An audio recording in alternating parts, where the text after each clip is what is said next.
Did you know that one of history's most calculated assassinations took 20 years to plan and execute? August 1940. Leon Trotsky sits in his heavily guarded Mexican compound, Stalin's greatest enemy in exile. For months, a man named Ramon Mercader has been playing the perfect game. He's dating one of Trotsky's secretaries. He's acting like a devoted follower. He's slowly, carefully earning trust. Finally, Mercader gets what he's been waiting for. Trotsky agrees to review an article he's written. For the first time, they're alone in the study. Mercader has hidden an ice axe in his raincoat. As Trotsky bends over his desk to read, Mercader strikes. The axe penetrates 7 centimeters into Trotsky's skull. Trotsky's agonizing scream brings guards running. With his final words, the dying revolutionary identifies his attacker as a GPU agent, Stalin's secret police. Mercader served 20 years in Mexican prison. Upon release, the Soviet Union awarded him Hero of the Soviet Union. Stalin's last major rival was eliminated. The communist movement was reshaped forever. One ice axe, one moment. History changed. Did you know that for 51 days, the FBI played the sounds of dying animals at maximum volume to break a cult leader's mind? In 1993, David Koresh ruled over 80 followers in his Waco compound. He called himself a prophet. His followers called him God. What started as a routine ATF raid on February 28th became America's longest standoff. 4 agents died. 6 cult members died. But the real horror was just beginning.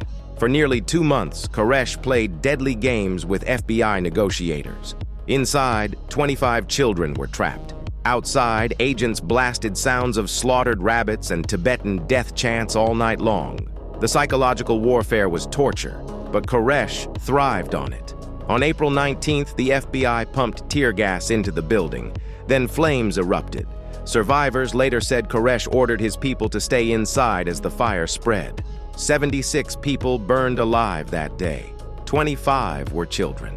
The Waco siege changed how federal agents handle religious groups forever. But one question remains.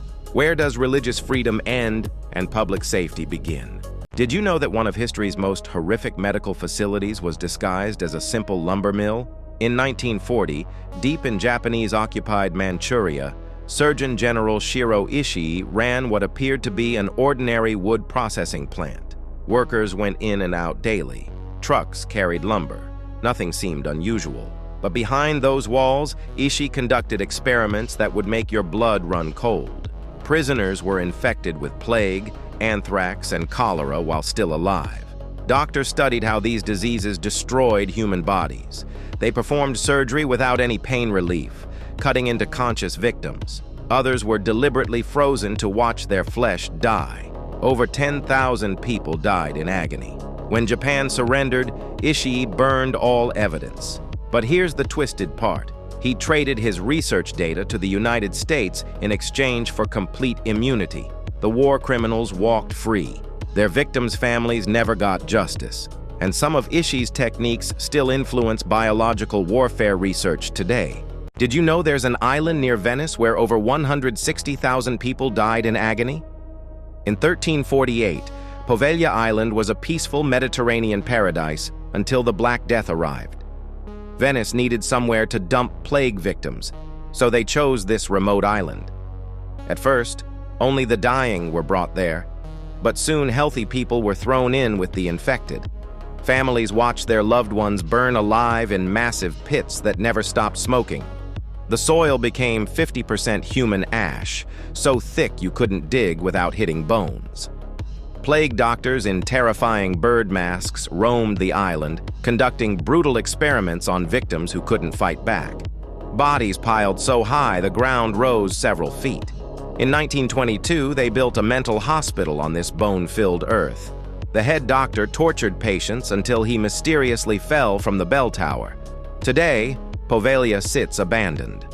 Locals refuse to set foot there, calling it cursed ground. Even fishermen won't cast nets in those waters. Did you know a respected psychiatrist once erased people's memories for the CIA? In 1957, Dr. Donald Cameron ran the Allen Memorial Institute in Montreal, treating patients for simple depression. What they didn't know was that the CIA was secretly funding his experiments. Cameron called it psychic driving. He put patients into drug-induced comas for weeks while recordings played on loop. The goal was to completely erase their memories and rebuild their personalities from scratch. Linda McDonald came in for postpartum depression. She woke up unable to recognize her own children. 26 years of memories, gone forever. She had to relearn how to walk and talk.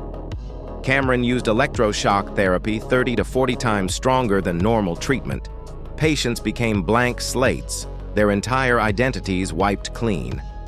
In 1973, the CIA destroyed most MKUltra records to hide the evidence. Survivors spent decades fighting for recognition of these crimes disguised as medical care.